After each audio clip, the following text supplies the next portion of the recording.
नमस्कार बच्चों, आप सभी का स्वागत है। देखिए, आज जो अपना पेपर लगा था हिंदी अनिवार्य का कक्षा 10 का जो है वो पेपर लगा था। मेरे ख्याल से आपका बहुत अच्छा जो है वो पेपर रहा होगा, क्योंकि अपना जो पढ़ाया हुआ था उसमें से ही लगभग जो है वो क्वेश्चंस आए हैं। यहाँ तक कि अपन ने कल जिन निबंधों की बात की थी उन निबंधों में भी जो है 2 निबंध आपके जो है उसमें इसमें जो है वो आ गए थे। ठीक है, और पत्र भी जो है बहुत ज़्यादा सरल जो है वो आया था। तो चलिए देखिए, अभी जो है इसको एक-एक जो है वो बातों को पढ़ लेते हैं। देखिए, यहाँ पे कुछ दिशा निर्देश दिए गए थे, इनको आपको जो है पढ़ लेना चाहिए था, बाकी इनका कोई ज़्यादा काम नहीं था। ये एक इम्पोर्टेंट चीज़ थी कि जिन प्रश्नों में आंतरिक खंड है, उन सभी प्रश्नों के उत्तर एक साथ ही लिखने हैं और प्रश्न का उत्तर लिखने से पूर्व प्रश्न का क्रमांक ही लिखना था। यानी कुछ ज़्यादा अटपटा जो है वो नहीं लिखना था आपको, अट्रैक्टिव भी नहीं लिखना था कि अलग से कुछ आप लिखो वहाँ पे, ठीक है? अब यहाँ पे देखिए, कुछ जो बच्चे थे वो ये कमेंट कर रहे थे कि सर हमने यहाँ पे नंबर ये लगा दिया और यहाँ पर जो आपने नंबरिंग की वो हमने जो है वो रोमन संख्या में कर दी।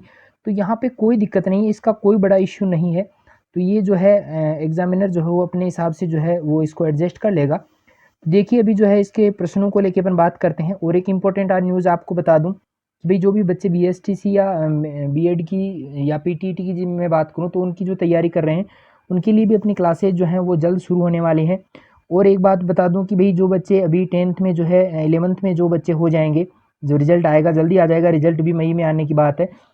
तो जैसे ही रिज़ल्ट आता है उसके बाद में आप जैसे ही 11वीं में हो जाओगे तो 11वीं का सिलेबस भी जो है अपन जारी कर देंगे। वहाँ से आप जो है 11th क्लास भी आसानी से पढ़ सकते हैं। और जो 12वीं के स्टूडेंट्स हैं उनके लिए भी बता दूँ कि 12वीं के बाद में जो आप बीएसटीसी वगैरह या कॉम्पिटिशन एग्ज़ाम्स की जो तैयारी करते हैं वो भी हमारे चैनल पर करवाई जाएगी। तो चलिए अभी जो है प्रश्नों को लेके बात करते हैं। सबसे पहला हमारा प्रश्न था अपठित गद्यांश में पहला प्रश्न था कि उपयुक्त गद्यांश का शीर्षक जो है वो आपको बताना था। तो इसका जो उपयुक्त जो शीर्षक रहता है वो रहता है तुलसी के काव्य की उपयोगिता। ठीक है। दूसरा प्रश्न था कि करोड़ों हिंदी भाषियों के लिए धर्म ग्रंथ, नीति ग्रंथ, काव्य ग्रंथ क्या है? तो ये सब जो रहेगा वो रहेगा रामचरितमानस। तो इसका राइट आंसर जो रहेगा वो रहेगा द। चलिए तीसरा प्रश्न है कि रामचरितमानस की अपूर्व भूमिका रही है। अपूर्व भूमिका जो है वो किसको लेकर रही है? तो देखिए, अपूर्व भूमिका की बात करें तो ये सही रहेगा, जातीय एकता का भाव उसमें उत्पन्न करना। देखो सीधे-सीधे ही सवाल हैं, ज़्यादा इसमें कुछ हेरा-फेरी यहाँ पर नहीं की गई है। चौथा हमारा सवाल रहेगा कि गाँव में तुलसी और सूर की रचनाओं का पाठ होता रहा है, कहाँ से भई? शताब्दियों से। तो यहाँ पे स है जो है वो राइट आंसर रहेगा। और पाँचवाँ हमारा प्रश्न है कि भक्ति आंदोलन और तुलसी काव्य का राष्ट्रीय महत्व बताना है, तो इसमें रहेगा भारतीय जनता की भावात्मक एकता दृढ़ हुई। ठीक है? चलिए आपने मिला लिए होंगे, इसके जो 5 क्वेश्चन थे उसके अपन ने आंसर्स की बात कर ली है। अभी जो है वो अपना रहेगा अपठित काव्यांश। तो ये काव्यांश जो है वो थोड़ा-सा जो है थोड़ा-सा मैं बताऊँ कि समझ में आने वाला ही है लगभग, ठीक है? कुछ यहाँ पे जो है अलग से नहीं दिया गया है। ये एक चीज़ इम्पोर्टेंट थी कि भक्ति करे रैदासा, तो ये नाम यहाँ पर आ गया तो अपने को शीर्षक खोजने में जो है वो परेशानी नहीं हुई। तो देखिए छठा प्रश्न रहेगा कि उपयुक्त काव्यांश का उचित शीर्षक आपको बताना है। तो इसका शीर्षक जो रहेगा वो रहेगा रैदास का समर्पण भाव। चलिए, ये सारा हुआ इसी रैदास शब्द के कारण कि यहाँ पर जो रैदास जो शब्द आया उसी के कारण अपने को ये शीर्षक खोजने में जो है आसानी हो जाती है। सातवां हमारा सवाल था कि रैदास जी ने भगवान को चंदन कहकर स्वयं को क्या कहा था? तो भगवान को तो चंदन कहा था और स्वयं को कहा था पानी। अगला है बरे शब्द का अर्थ बताना है। देखो बरे यानी होता है बढ़ना, बढ़ना कहते हैं जलने को, तो यहाँ पर इसका राइट आंसर रहेगा जलती है। नौवां हमारा सवाल रहेगा कि उपयुक्त काव्यांश में कवि रैदास ने ईश्वर के किस रूप का वर्णन किया है? तो ईश्वर का जो रूप था वो था निराकार रूप का। ठीक है, तो यहाँ पे थोड़े बच्चे के जो है साकार रूप को लेकर भी कंफ्यूजन थे, लेकिन निराकार रूप यहाँ पर जो है वो प्रकट हुआ है। चलिए हमारा 10वां प्रश्न है कि सोने में सुहागा होने का मुहावरे का अर्थ है कि किसी एक विशेष वस्तु में दूसरी वस्तु के मेल से उसमें विशिष्ट गुण का समावेश हो जाना। ठीक है, तो ये इसका राइट आंसर रहेगा। चलिए हमारा 10वां सवाल जो है कि देहाती दुनिया उपन्यास से लिया गया है। देहाती दुनिया से जो है माता का अंचल जो पाठ था वो लिया गया था। 12वां प्रश्न है कि साना साना हाथ जोड़ी पाठ में वर्णन किया गया है। किसका वर्णन किया गया था भाई? तो हिमालय की यात्रा का वर्णन जो है वो उसमें किया गया है। ठीक है, मेरे ख्याल से 12 क्वेश्चन आपके बढ़िया रहे होंगे। ठीक है, चलिए अभी जो है रिक्त स्थान वाले प्रश्नों को लेकर बात करें तो यहाँ पे देखिए पहला प्रश्न है कि जिस संज्ञा शब्द से के नाम का बोध होता है उसे व्यक्तिवाचक संज्ञा कहते हैं। तो यहाँ पे आएगा विशेष के नाम का, यहाँ पर जो आपका आएगा विशेष शब्द जो है वो यहाँ पर आएगा। अगला प्रश्न है कि जो सर्वनाम निकटस्थ या दूरस्थ व्यक्ति या पदार्थ की ओर निश्चित, यहाँ पर शब्द जो आएगा वो आएगा निश्चित। निश्चित संकेत करते हैं उन्हें निश्चयवाचक सर्वनाम कहते हैं। अगला हमारा प्रश्न है विशेषण प्रकार के होते हैं। तो विशेषण जो है भाई वो होते हैं 4 प्रकार के। कुछ बच्चे जो है वो 5 लिख के आए हैं, तो ये बिल्कुल भी गलत माना जाएगा क्योंकि आरबीएससी की जो पुस्तक है उसमें दिए गए हैं 4। ठीक है। चौथा हमारा सवाल है कि ऐसे शब्द जिनके रूप में लिंग, वचन, काल आदि के प्रभाव से कोई परिवर्तन नहीं होता, यहाँ पे लिखना है परिवर्तन, यहाँ पर क्या आएगा, परिवर्तन नहीं होता, अविकारी शब्द या अव्यय कहलाते हैं। पांचवा हमारा सवाल है कि संस्कृत में कुल जो है वो 22 उपसर्ग होते हैं और ये सभी उपसर्ग तत्सम शब्दों के साथ हिंदी में प्रयुक्त होते हैं। ठीक है, यहाँ पे आएगा 22। छठा हमारा सवाल है कि वे प्रत्यय जो धातु या क्रिया के अंत में लगकर नए शब्दों की रचना कहते हैं उन्हें कहते हैं कृदंत प्रत्यय। कौन से कहते हैं भाई, कृदंत प्रत्यय कहते हैं। और संज्ञा सर्वनाम विशेषण के लगने वाले कहलाते हैं तद्धित प्रत्यय। ठीक है, याद हो गए होंगे। चलिए तीसरा हमारा प्रश्न है, तीसरे के जो है बहुत जो क्वेश्चन है वो यहाँ पर दिए गए हैं, तो 20 शब्दों में आपको इसका उत्तर देना है। पहला सवाल है कि संधि की परिभाषा। तो दो वर्णों के मेल से उत्पन्न विकार या परिवर्तन को संधि कहते हैं। स्वर संधि के प्रकार आपको बताने, तो इसके प्रकार जो रहेंगे वो रहेंगे 5। ठीक है। अगला प्रश्न है कर्मधारीय समास और बहुब्रीहि समास में अंतर बताना है। तो कर्मधारीय समास का जो है वो उत्तर पद प्रधान होता है, बहुब्रीहि समास का अन्य पद प्रधान होता है। कर्मधारीय समास में जो है विशेषण विशेष से उपमेय उपमान का बोध होता है और बहुब्रीहि समास में जो है उत्तर पद और पूर्व पद दोनों ही प्रधान न होकर कोई अन्य पद प्रधान होता है। तो ये इसका अंतर हो गया। तीसरा है कि आकाश टूटना मुहावरे का अर्थ है घोर मुसीबत में या जो है भयंकर मुसीबत में फंसना। चौथा सवाल है कि अंधा बांटे रेवड़ी फिर अपने को दे, यानी जो भी व्यक्ति है जो मतलब दान पुण्य कर रहा है या जो भी व्यक्ति काम कर रहा है वो क्या कर रहा है, अपनों को ही लाभ पहुंचा रहा है। तो अपने ही स्वार्थ सिद्धि या अपनों को ही लाभ पहुंचाना जो है इसका रह जाएगा अंधा बांटे रेवड़ी फिर अपने को दे। पांचवा हमारा सवाल है कि नेताजी का चश्मा पाठ किसके योगदान को दर्शाता है।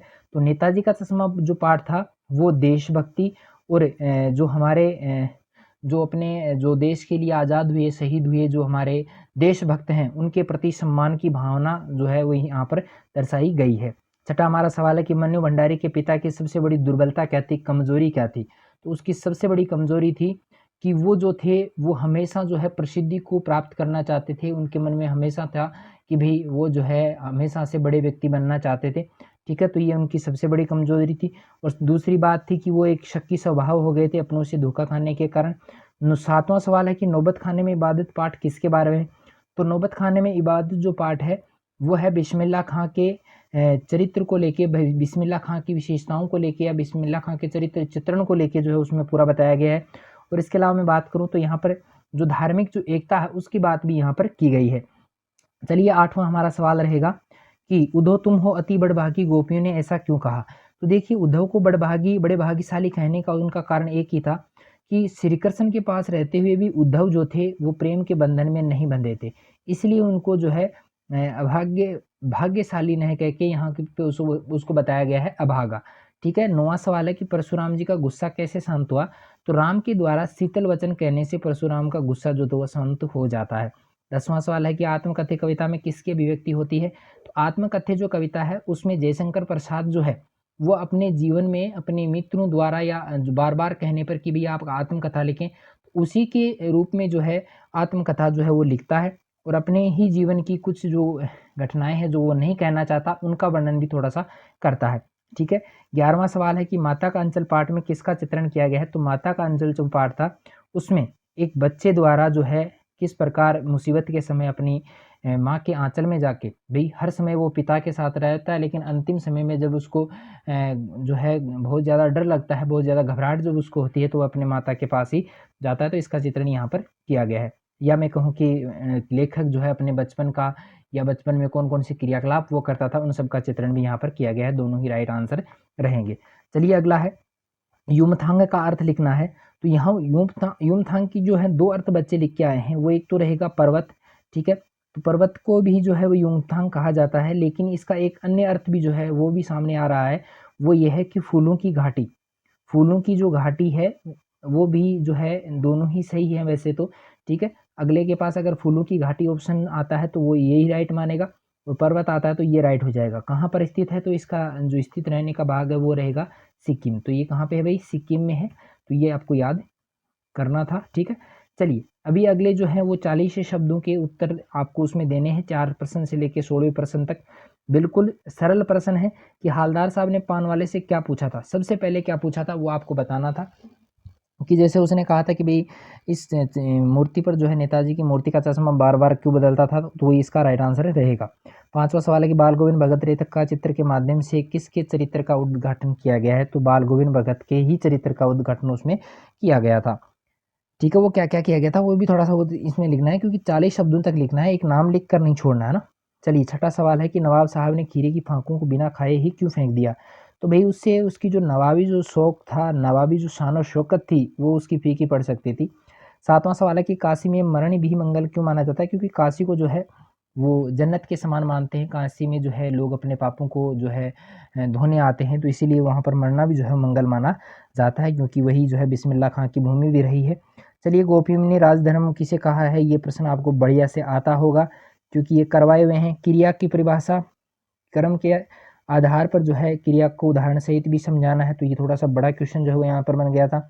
10वां सवाल है कि माँ ने कहा लड़की होना पर लड़की जैसी दिखाई मत देना, कवि ने ऐसा क्यों कहा भई? तो भई लड़की जो थी वो भोली-भाली थी, सरल स्वभाव की थी, तो इसलिए उसको जो है वैवाहिक जीवन का ज्ञान नहीं था, इसलिए उसे कहा कि भई लड़की में जो गुण होते हैं वो तो तुम्हें रखने हैं, लेकिन लड़कियों की तरह तुम्हें कमज़ोर नहीं होना है।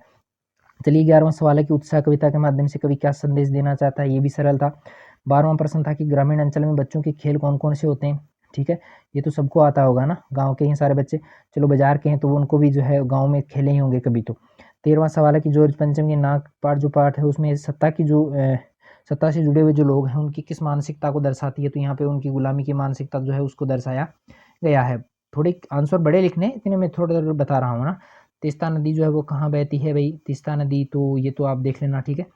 15वां सवाल है कि यशपाल और यतेंद्र मिश्र इसमें से आपको किसी एक का जीवन परिचय लिखना था, ठीक है? मेरे ख्याल से यतेंद्र मिश्र का या यशपाल में से आपको दोनों ही बढ़िया थे वैसे तो।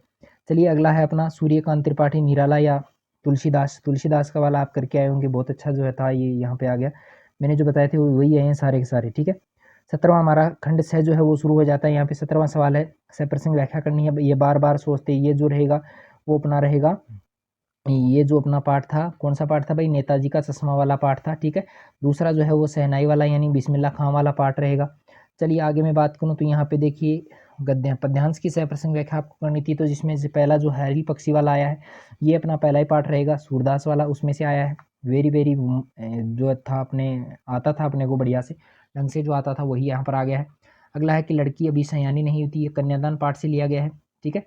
चलिए आगे बात करें तो 19वां और 20वें सवाल को लेके बात करें तो 19वां जो सवाल है हमारा कि कहानी एक कहानी ये भी पाठ जो है मन्नू भंडारी के साधारण लड़की के असाधारण होने के, यानी उसमें जो अपनी महादेवी वर्मा थी, यानी एक कहानी ये की जो लेखिका है सॉरी मन्नू भंडारी जो है, एक कहानी ये की जो लेखिका मन्नू भंडारी रहती हैं, वो किस प्रकार साधारण जीवन पहले जी रही थी और फिर वह किस प्रकार जो है वो सभाओं में भाग लेके असाधारण बन जाती है, उसका वर्णन यहाँ पे करना था। 60 ही शब्द हैं, ज़्यादा बड़ा नहीं था।